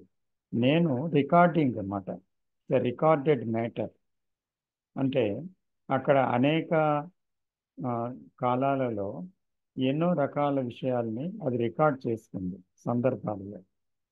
ఆ రికార్డ్ చేసుకున్న విషయము ఆ యొక్క అనుభవం జ్ఞాపకాలుగా ఉంది. అది ఆలోచనల రూపంలో ప్రతి చిన్న విషయము లేదా అల్ప విషయము లేదా ఏ విషయమైనా కూడా అలా పెద్ద చిన్న అని లేదు, వస్తూనే ఉంటుంది అలాగా మనసులో. అవసరమైనది వస్తుంది, అవసరం కానిది వస్తుంది. అయితే సెల్ఫ్ నోయింగ్లో మనకి ముఖ్యమైన విషయం ఏంటి అంటే ఆలోచనలు ఎటు నుంచి ఎటు వెళ్తున్నాయి, తర్వాత అవి పుట్టుక స్థానం ఎలా ఉంది, ఈ ఆలోచన ఎలా ఫ్లవర్ అవుతుంది, ఎటు తీసుకొని వెళ్తుంది, దీని మూలం ఏంటి అనేటువంటిది మనము చూడగలుగుతాం అన్నమాట. ఒక మూలం నుంచి అది బయలుదేరింది, ఒక కేంద్రం నుంచి అది వచ్చింది. అసలు ఈ కేంద్రం ఏంటి, ఈ కేంద్రం దగ్గర కేంద్రంలో ఏముంది ఆ అనేది, ఆ గతం ఎలాగ వెళ్తుంది, భవిష్యత్తు ఎలాగ వెళ్తుంది ప్రస్తుతంలో నుంచి, ఆ ప్రస్తుతం ఎలాగా దాంట్లో నింపబడుతుంది, ఏం జరుగుతుంది అనేది ఆ ప్రస్తుతంలో మనం చూడటంలో, మన హావభావాలలో, మన ఆలోచనల్లో, తర్వాత మన బాంధవ్యాలలో, మన రియాక్షన్స్లో మన కంటెంట్ అంతా కూడా అర్థమవుతుంది అన్నమాట. That is the human content, human consciousness. అది మనకి అర్థం అవడం మొదలు పెడుతుంది. సో అర్థం అవడం వల్ల ఏమవుతుందంటే అండర్స్టాండింగ్ అనేది ఎక్కడైతే ఉందో అక్కడ క్లారిటీ వస్తుంది, అంటే స్పష్టత కలుగుతుంది, అంటే అస్పష్టత ఉండదు అక్కడ. సో ఒక మ్యాథమెటికల్ ప్రాబ్లం ఉందనుకోండి, అది పూర్తిగా అర్థమైతే మళ్ళీ తిరిగి దాన్ని చేయవలసిన అవసరం లేదు, ఆన్సర్ వచ్చేసింది. అలాగే ఒక జీవితంలో విసురుతున్న సమస్యలు, పుడుతున్న ఆలోచనలు, రియాక్షన్స్ ఏవైతే మన జీవితంలో మన బాంధవ్యాల్లో కలుగుతున్నాయో వాటికి మూల స్థానం ఏంటో, ఇవి ఎక్కడి నుంచి పుడుతున్నాయో, వాటి కారణం ఏమై ఉంటుందో అన్నిటినీ మనం చాలా జాగ్రత్తగా గమనిస్తే అప్పుడు నేను అనేటువంటి ఒక కేంద్రం ఏమిటి అనేది పూర్తిగా అర్థం అవడం మొదలు పెడుతుంది. సో అది ఏంటి, silencing the mind not through external things, అంటే బాహ్యమైన విషయాల యొక్క ఆధారం వల్ల సైలెన్స్ చేయటం కాదు అది, కానీ మైండే తను తాను అర్థం చేసుకొని తన మట్టుకు తానే సైలెంట్ అయింది అని అర్థం. అంటే అసత్యాన్ని అసత్యంగా చూడగలిగింది. కాబట్టి ఆ ఇన్సైట్ అనేది తనలో నుండి ఆ భావాల్ని తుడిచిపెట్టేసి నేను అనే దాన్ని పూర్తిగా భస్మం చేసింది, బూడిద కూడా మిగల్చకుండా. It's a plain life. So ఆ ఎరుక, ఆ ఉదాసీనమైన ఎరుక ఏం చేసిందంటే ఆ అవగాహన వల్ల ఆ నేను కలుగుతున్న కొద్ది ఒక సైలెన్స్ వచ్చిందన్నమాట. అంటే అది ముందు స్లో డౌన్ అవుతూ ఆ తర్వాత ఆగిపోయింది పూర్తిగా. దాని తాలూకా పరిస్థితి అర్థం అవడం వల్ల ఆగింది అది. అంచేత నేను ఆగడం వల్ల వచ్చిన సహజ నిశ్శబ్దం ఒకటి, కానీ దేని మీద ఆధారపడడం వల్ల వచ్చిన నిశ్శబ్దం అది. ఒక మంచి విషయాల్ని వినటంలో ఒక సైలెన్స్ వస్తుంది, కానీ ఆ విషయాల్ని విన్న తర్వాత మళ్ళీ మనసు అదే రణగుణ ధ్వనిలో పడుతుంది. ఒక మ్యూజిక్ వింటే బాగానే ఉంటుంది, ఆ కొన్ని క్షణాలు చాలా సైలెన్స్గా ప్రశాంతంగా ఉంటుంది, తర్వాత మామూలే మనసు. తర్వాత ఇలాగా మనము ఒక ప్రయత్నశీలతతో ఆధారంతో చేసిన ధ్యానము కాదు అది. ధ్యానం అంటే సహజంగా సంభవించే ఒక నిశ్శబ్దం, అక్కడ ప్రయత్నరహితమైనది, అవగాహనతో కూడుకున్నది, సెల్ఫ్ ఆగిన తర్వాత సంభవించేది. కాబట్టి అది నేనుతో చేసిన ధ్యానం కాదు, నేను లేనప్పుడు జరిగే ధ్యానం అది. సో ఆ నేను లేనప్పుడు సహజంగా జరిగే ధ్యానంలో నిశ్శబ్దం ఉంది. నేను ముందు నిశ్శబ్దం అయితే ఆ ధ్యానము సంభవిస్తుందన్నమాట. ఇది అసలు మనం తెలుసుకోవాల్సిన విషయం. అయితే మొదట్లో కొంతమంది ఇలాగ ఆధారపడడం అనేది చేస్తారు, చేయడం అనేది ఉంది, కానీ రాను రాను నిరాధారంగా ఉండేటువంటి ఒక సహజ నిశ్శబ్దంలోనికి వెళ్ళాలి, తప్పనిసరిగా వెళ్ళాలి. ఎందుకంటే మనం దాన్ని చూడాలి. అంటే నేను దీంట్ మీద ఆధారపడ్డాను, నిశ్శబ్దం వచ్చింది, కానీ డైలీ లైఫ్లో మళ్ళీ రణగొణ ధ్వని వస్తుంది, రిలేషన్షిప్లో మళ్ళీ ఏదో తేడా వస్తుంది, మళ్ళీ ఏదో కంటెంట్ లోపలికి వస్తుంది. కాబట్టి ఏంటిది, నేను రోజు సైలెన్స్గా ఉంటున్నాను, అరగంట గంట ఆ, ధ్యానం జరుగుతుంది, మళ్ళీ ఏంటి కంటెంట్ అంతా అంటే అక్కడ జరిగే ధ్యానంలో ఒక ఆధారం ఉంది, కానీ కంటెంట్ అనేది పూర్తిగా పోలేదు. అప్పుడు సెల్ఫ్ అండర్స్టాండింగ్లో కంటెంట్ పోతే సంభవించేటువంటిది నిజమైన ధ్యానం అన్నమాట. ఆ ధ్యానము అది ఒకరు తన మట్టుకు తన ప్రయత్నంతో జరిపించేది కాదు, అది సంభవించేది, అది నిరాధారమైనది. కాబట్టి అది ఎప్పటికీ చెదిరిపోదు. ఇక్కడ ఆధారం తీసేస్తే, ఆ టేప్ రికార్డర్ తీసేస్తే చెదిరిపోతుంది, ఆ మ్యూజిక్ ఆగితే చెదిరిపోతుంది, ఆ ఆ సందర్భం, ఆ రమ్యమైన ప్రకృతి దాటిపోతే మళ్ళీ చెదిరిపోతుంది. కానీ ఆధారం అనేది లేని దానికి ఎలా చెదిరిపోతుంది? అది నిజమైన ధ్యానం. Thank you sir, thank you sir. అంటే ఇక్కడ ఆ, నాకు ఆ, నా నా దీని ప్రకారం అంటే ఇప్పుడు నేను వర్క్ చేసే దగ్గర కానీ నా ఎన్విరాన్మెంట్ లో నిశ్శబ్దం అనేది అంటే అంత నేను వర్క్ చేస్తున్న దగ్గర మాత్రం అంత ఎక్కువ ఉండదు సార్. ఆ అది నాకు అనుకూలంగానే ఉంది. అంటే మార్నింగ్ ఇక్కడ ఇంటి దగ్గర ఉండటం వల్ల ఇది పెడుతున్నాను. అక్కడికి డ్యూటీకి వెళ్ళేటప్పుడు మాత్రం నా ఎన్విరాన్మెంట్ మాత్రం నాకు ఎందుకో నాకు తగ్గట్టుగా అది అనుకూలంగా ఉంది. ఒకే రకమైన సౌండ్, ఏహెచ్ఎస్ అంటారు అనమాట, ఎయిర్ హ్యాండింగ్ యూనిట్స్ అనేసి, ఆ ఒకే గాలి అలా వీస్తూ ఉంటది, సైలెన్స్ గా ఉంటది అనమాట. దాని ప్రకారం ఆ, నన్ను నేను గమనించినప్పుడు ఆ సైలెన్స్ అనేది ఆ, అది ఆధారం కాదు, కానీ మరి నాకు తగ్గట్టుగా అది వస్తుంది అనమాట. అది ఆ సైలెన్స్ అనేది అప్పుడు కూడా నేను ఆధారపడట్లేదు, కానీ నాకు అనుకూలంగా ఉంది సార్. అది అది నేను అంటుంది. ఇక్కడ ఇంకొకటి సార్ సార్ ఇక్కడ మీ మాట ఒకసారి మీరే అర్థం చేసుకోండి. మీకు అనుకూలంగా ఉండను అంటే మీకు అనుకూలంగా లేని విషయం కూడా ఒకటి ఉంది కదా. మీ ఫలానాది అనుకూలంగా ఉంది అంటున్నారు, అంటే మరొకటి అనుకూలంగా లేదనే కదా అర్థం. అంటే మీరున్నారు కదా అక్కడ. మీ అవును సార్. నాకు అనుకూలంగా ఉన్న విషయం, నాకు అనుకూలంగా లేని విషయం అని నేను అన్నానంటే అక్కడ నేను ఉన్నాను కదా. అంటే నిజంగా నేను లేకపోతే అప్పుడు ఉండేటువంటి సహజ ధ్యానంలో నేనే లేనప్పుడు నాకు అనుకూలమేంటి, నాకు ప్రతికూలమేంటి? అనుకూల ప్రతికూలాలు లేవు. అంటే ఏ సందర్భంలోనైనా, ఎక్కడైనా, ఎప్పుడైనా, ఏ కాలంలో అయినా, ఎలాంటి సందర్భంలో అయినా, ఎప్పుడైనా ధ్యానానికి ఆటంకము లేదు. మీరు నడుస్తున్నా, పని చేస్తున్నా, కళ్ళు తెరిచిన, కళ్ళు మూసిన, నేను అనేది ఇక్కడ ఆగినప్పుడు మీకు ఏది భగ్నం చేయగలదు మీ ధ్యానాన్ని?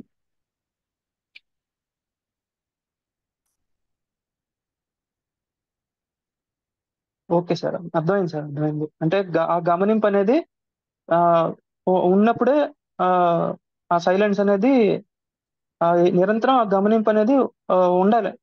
అంతే కదా సార్? అదే ఆ నిజమైన ధ్యానము ఇన్సైట్ వల్ల వస్తుంది. అంటే ఒక ఇన్సైట్, అంతర్దృష్టిలో ఒరిగిన ప్యూర్ పర్సెప్షన్లో సెల్ఫ్ అనేది పూర్తిగా దగ్ధమైపోతుంది. అలాంటి ఇన్సైట్ సెల్ఫ్ అండర్స్టాండింగ్ నుంచి రావాలి, ఆ సైలెన్స్ నుంచి రావాలి.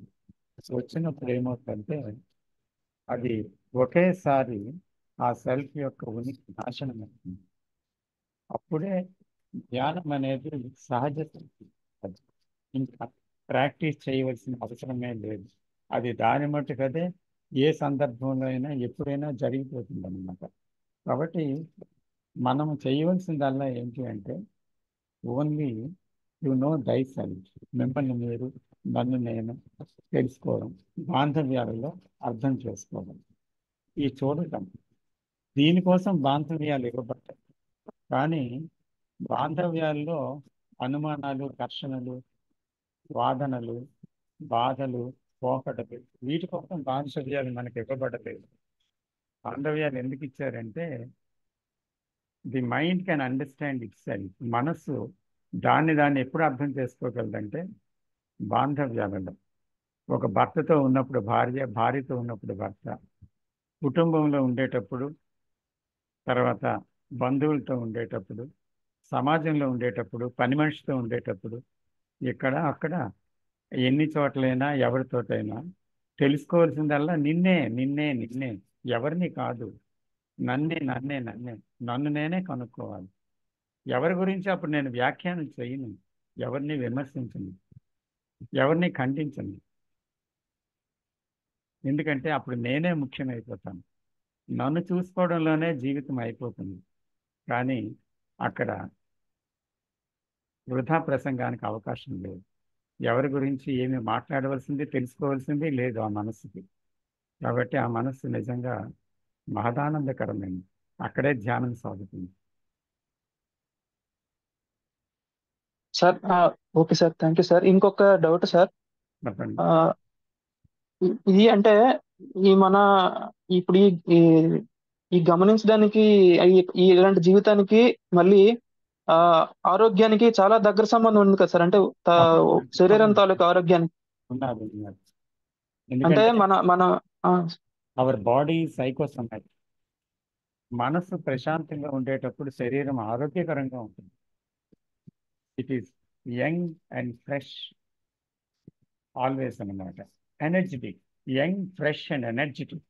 అంటే మీకు 70 ఏళ్ళు వచ్చినా 80 ఏళ్ళు వచ్చినా ఇంకా మానసిక యవ్వనం ఉంటుంది, శక్తి ఉంటుంది, ఆ? తాజాతనం ఉంటుంది లోపల. ఒక పూట నిద్ర లేకపోయినా ఆ తాజాతనం ఉంది. అర్థమైందా? సో ఎందుకంటే మనసు అంత నిశ్శబ్దంగా ఉంది, అంత హాయిగా ఉంది కదా, దేనికి అది చలించడం లేదు, తన ప్రశాంతతలో తను ఉంది. కాబట్టి ఇది బాడీ మీద తప్పకుండా ఎఫెక్ట్ చూపించి శరీరాన్ని మహా ఆరోగ్యంగా ఉంచుతుంది, అనుకూలంగా ఉంచుతుంది. అలాగే శరీరంలో రుగ్మతలు ఉన్నాయనుకోండి ఎక్కువగా, అలాంటి శారీరక రుగ్మత మనసుని ప్రశాంతంగా ఉండనివ్వదు. బీపీ ఉండేవాడికి కోపం వచ్చేస్తుంది. అలాగే షుగర్ ఎక్కువగా అయిపోతే నీరసం వచ్చేసి ఏ ఆలోచన స్థిరంగా ఉండదు, గందరగోళంగా ఉంటుంది. సో కాబట్టి ఏదో ఒక నీరసం, ఏదో ఒక చెప్పరాని నీరసం, అందుకని దేని మీద ఇంట్రెస్ట్ ఉండదు, పోతుంది. అందుకని శరీరం మనసు మీద, మనసు శరీరం మీద తన ప్రభావాన్ని చూపించక తప్పదు. అయితే ముఖ్యంగా ఎవరి మనసు అయితే అంత నిర్మలంగా ఉంటుందో వాళ్ళకి ఆరోగ్యం తప్పకుండా ఉండి తీరుతుంది. సార్ ఇప్పుడు అంటే ఇప్పుడు ఆ శరీరాన్ని ఆరోగ్యంగా ఉంచాలి కదా. అంటే ఇప్పుడు పొద్దున్న లేవడం కానీ ఇలా ఏదో ఒక వ్యాయామం చేయడం కానీ, దానికి మనం బలవంతంగా మన శరీరం మీదకి మనం దృష్టి పెట్టాలి కదా. అంటే అక్కడ శ్రద్ధ తీసుకోవాలి కదా. అలాంటి దగ్గర ఈ ఈ నేను అనేది అక్కడ ఇన్వాల్వ్ అవుతుందంటారా లేదంటారా? అక్కడ లేదు. ఎందుకంటే దేర్ వర్క్స్ ద ఇంటెలిజెన్స్, అంటే తెలివి పనిచేస్తుంది అక్కడ. అక్కడ ఏంటంటే శరీరానికి తగిన ఆహారం ఇవ్వటం, ఇష్టం వచ్చినట్టు నాలుగు కోరింది ఇవ్వటం కాదు. శరీరానికి తన ఆరోగ్యాన్ని నిలుపుకోవడానికి నేను శరీరం కాదు, కానీ శరీరం నా పనిముట్టు. ఇది కరెక్ట్గా పని చేయకపోతే నేను పని చేయలేను. So I'm not identified with the body and I know my body is my instrument. నా పరికరం అని తెలుసు. కాబట్టి ఈ పరికరం ఎలాంటిది? ఒక పందెపు గుర్రం లాంటిది, జట్కా గుర్రంలాగా చూడకూడదు దాన్ని. కాబట్టి దానికి సరిగ్గా వ్యాయామం ఇవ్వాలి, సరైన ఆహారం ఇవ్వాలి, సరైన విధంగా దాని క్రమశిక్షణతో పెంచాలి. అది ఆ రకంగా చూసుకోవాలి దాన్ని జాగ్రత్తగా. So that is not the self, that is intelligence. Sir ఇంకా లాస్ట్ సార్, ఇది అంటే మాంసము ఈ మాంసం అంటే చాలా సార్లు మన దీంట్లో డిస్కస్ చేశారు. మాక్సిమం ఎవరు తినడం లేదని అనుకుంటున్నాను నేనైతే మాత్రం. అంటే మన దీంట్లో ఉన్న వాళ్ళలో నేనైతే మాత్రం నాకు అది ఎందుకో మొదటి నుంచి మీరు కూడా ఎప్పుడో మీ దీంట్లో ఎప్పుడో విన్నాను సార్. చాలా ఫీల్ అయ్యారు. అదే అక్కడి నుంచి మానేశానని అన్నారు. సేమ్ నాకు కూడా ఎక్కడో ఎందుకో ఏదో అనిపిస్తుంటది సార్. ఎందుకు తినడం అని అనిపిస్తా ఉంటది. కానీ ఇంకొక పక్క అది ఆరోగ్యానికి హెల్ప్‌ఫుల్ అంటారు. అని చాలా సార్లు బ్యారేజ్ చేసుకున్నాను సార్. మొత్తం మీద అయితే ఈ నాన్ వెజ్ అనేది అంటే మాంసం అనేది నేను ఆపేసాను సార్. ఆపేసాను. అయితే ఇంకొకటి ఈ ఎగ్స్ ఉన్నాయి కదా సార్. ఎగ్స్ నేను అంటే ఆహ్, చూసినప్పుడు అంటే ఇన్ఫర్మేషన్ తీసుకునేటప్పుడు అది నాన్ వెజ్ కాదు కదా అని చాలా మంది చెప్పారు. అందువల్ల అది నేను తీసుకుంటున్నాను. అంటే ఓకేనంటారా? అదే అంటే నేను మామూలుగా అడుగుతున్నాను సార్. కాదు కదా! తినొచ్చు కదా! అని నా డౌట్ సార్ అంతే. ఇంకేం లేదు. ఎగ్స్ నాన్ వెజ్ కాదని చాలామంది ప్రతిపాదన. ఎందుకంటే దాంట్లో ఉండే జీవం వృక్షాల్లో ఉన్న జీవం ఒకటే అని, అది అంతగా బాధించదు, బాధపడదు కనుక అది తీసుకోవచ్చని చాలామంది అంటారు. అయితే ఎగ్స్ మీద నిజంగా మీరు కోరికని చంపుకొని తినడం మానేయడం కాదు. ఎగ్స్ అంటే ఎందుకో ఇష్టం లేని తనం మీలో కలగాలి. కలిగినప్పుడు అది దాని మట్టుకు అది మానేయాలి. నీ మట్టుకు మీరు మానేయాలి. కానీ ఎవరో చెప్పారని నాన్ వెజిటేరియన్ మానేయడము, ఎవరో చెప్పారని ఏ శాస్త్రంలో ఉందని ఎగ్స్ మానేయటము అది కాదు. కానీ నిజంగా ఒక స్పందన మనలో కలిగినప్పుడు అక్కడ కొన్ని కొన్ని విషయాల దగ్గరికి జోలికి మనం పోలేమన్నమాట. అది నేచురల్గా స్పందన కలగాలి.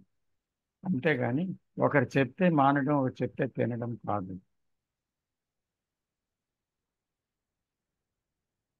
Okay. Okay sir. Thank you sir. Thank you sir. Okay sir. హ్మ్. సో టైం అయిందండి. 8 గంటలకి ఆపేద్దాం అనుకున్నాం 2 వారాల నుంచి.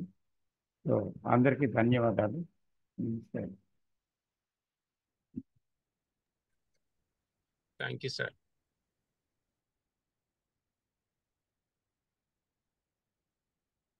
Sir, I'm closing the meeting, sir. Thank you.